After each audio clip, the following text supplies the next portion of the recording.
Abraham గారి దగ్గరికి దేవుడు ఏం పంపించాడు? వాక్యం. ఎందుకు పంపించాడు? వాక్యాన్ని ఎందుకు పంపిస్తున్నాడు? భూమి మీద ఉన్న మానవాళికి ఏ విషయం తెలియాలి అన్నా, అతనికి బుద్ధి, జ్ఞానము, వివేకము సర్వం అనుగ్రహింపబడాలి అన్నా ఆ వ్యక్తి దగ్గరికి రావాల్సింది ఏంటో తెలుసా? వాక్యం. మార్గం, భూమి మీద జీవిత మార్గం నీకు అర్థం కావాలి అంటే నీ దగ్గరికి రావాల్సింది వాక్యం. నీ జీవితానికి ఒక గమ్యం ఏర్పడాలి అంటే నీ దగ్గరికి రావాల్సింది వాక్యం. నీ ఆత్మ రక్షించబడాలి అంటే నీ దగ్గరికి రావాల్సింది వాక్యం. నువ్వు ఎందుకు పుట్టావో నీకు అర్థం కావాలి అంటే నీ దగ్గరికి రావాల్సింది వాక్యం. ఇంత పవర్ ఉంది వాక్యానికి, ఇన్ని విషయాలు బోధిస్తుంది వాక్యం నీకు. కారణం ఏంటంటే ఈ వాక్యమే గనక మనిషి మధ్యలో లేకపోతే మనిషి పాపిగానే చచ్చిపోతాడు. ఈ వాక్యమే గనక మనిషి మధ్యలో లేకపోతే మనిషికి రక్షణ ఉండదు. ఈ వాక్యమే గనక ప్రజల మధ్యలో లేకపోతే సమాజం నేరాలతో నిండుకుపోయిన సమాజంలో మారిపోతుంది. ఎవడ ఆంధ్ర ప్రాంతంలో ఊరుంటది స్టువర్ట్పురం. స్టువర్ట్పురం అనగానే ఆ ఊరు నిండా ఒకప్పుడు ఎవరుండేవారు తెలుసండి? దొంగలు ఉండేవారు. దోపిడీ చేసే వాళ్ళు ఉంటారు, గజ దొంగలు ఉంటారు, బందిపోటు దొంగలు ఉంటారు. స్టువర్ట్పురం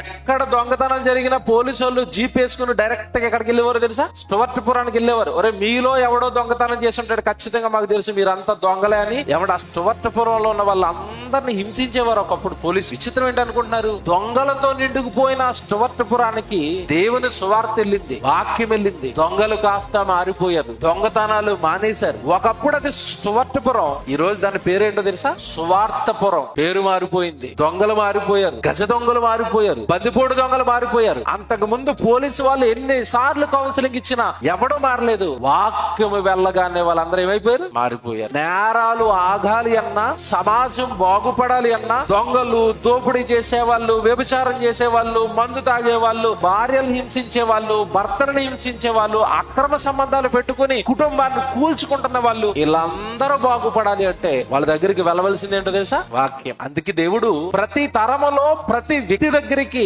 వాక్యాన్ని పంపిస్తున్నాడు. అబ్రహాం గారి దగ్గరికి ఏం వెళ్ళిందట? వాక్యం. ఒక భయంకరమైన ప్రాంతంలో పుట్టిన అతను విశ్వాసులకు తండ్రిగా ఎదిగిపోయాడంటే ఆ విశ్వాసము అతనిలోని మార్పుకు కారణం ఏంటో తెలుసా? అబ్రహాం గారి దగ్గరికి దేవుడు పంపించిన వాక్యం.